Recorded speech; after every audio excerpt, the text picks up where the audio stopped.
Ayan mga master, mag-unboxing tayo sa ating mga order sa parts sa mga washing, aircon at refrigeration.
Ayan mga master, yan yung mga order natin sa mga parts sa washing at sa ref, sa aircon. Kadalasan dito mga washing, motor, fan motor, timer, capacitor sa mga aircon, washing, yan.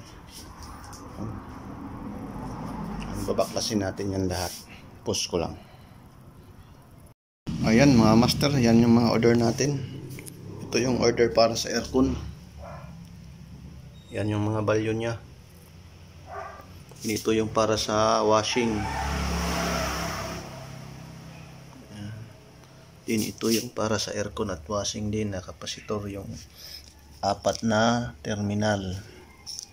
Din ito yung thermostat para sa refrigerator or freezer. Din ito yung para sa washing at sa rice cooker, yung fuse pati sa electric pan. Din ito yung spring para sa washing. Din ito yung pulley para sa washing. Din ito yung drain valve para sa washing. Din ito rin yung para sa washing, yung wash timer. Din siyempre may tayo, motor sa dryer, 3. Din ito rin yung sa wash motor, 10 mm at sa 12 mm. Din ito yung belt. Din ito yung mga gearbox. Ayan, kumpleto na yan. Ayan mga master, hanggang dito na lang yung video. Peace out. God bless.